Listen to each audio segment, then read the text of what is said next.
Notre pape a choisi le nom de François en référence à François d'Assise, et il est un fils spirituel de saint Ignace de Loyola. Or, la figure de François d'Assise est bien connue et même familière. Celle d'Ignace de Loyola est plus mystérieuse, un peu intimidante et même peut-être pour certains un peu moins aimable.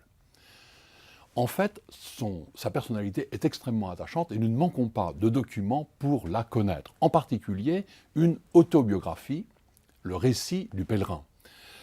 À la fin de sa vie, Ignace trouvait qu'il avait des choses plus importantes à faire que de raconter sa vie. Mais ses compagnons, un peu par ruse, ont obtenu de lui que chaque midi, après le déjeuner, en se promenant dans le jardin, il raconte quelques épisodes de sa vie à un jésuite portugais doué d'une mémoire phénoménale, qui, à peine Ignace avait-il terminé son récit, qu'il montait écrire les mots mêmes d'Ignace. Et nous avons donc un texte passionnant, très clair, très facile, qui est l'itinéraire d'Ignace de Loyola par lui-même.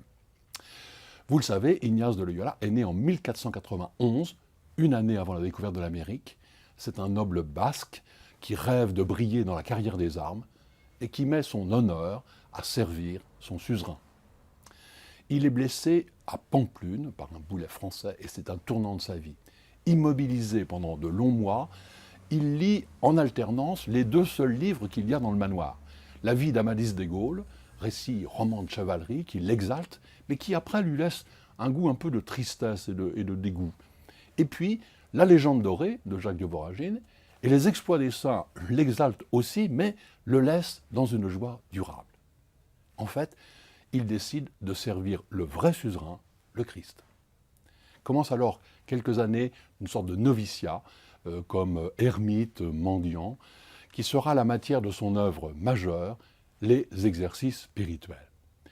Exercices spirituels, vous savez, ce n'est pas un livre à lire, c'est un livre à faire.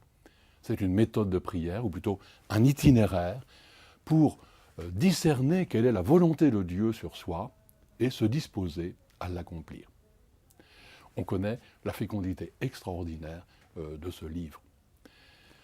Donc Ignace commence à prêcher, à donner des exercices, et l'Inquisition l'interroge par deux fois en se demandant s'il n'est quand même pas un peu illuminé. Alors, il décide de se barder de diplôme et il part à l'Université de Paris passer sa maîtrise.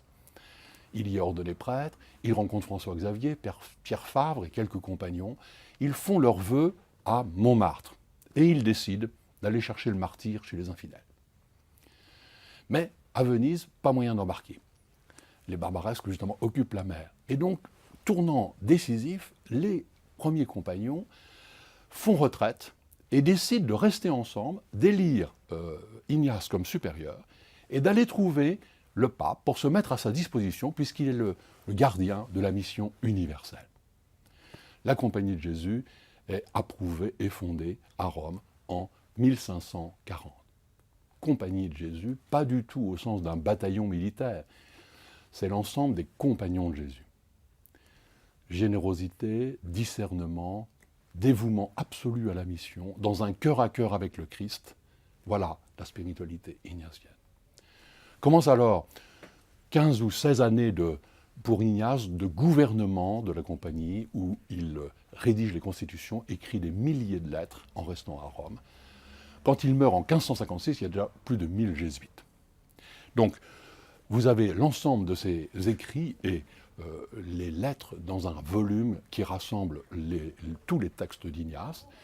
Les constitutions de la Compagnie de Jésus n'ont rien de secret, elles sont parfaitement publiées dans ce livre.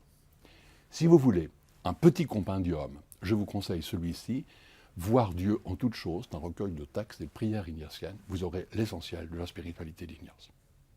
Enfin, je termine par un livre exceptionnel, un roman, Inigo de François Sureau, qui raconte la conversion d'Ignace dans une langue superbe.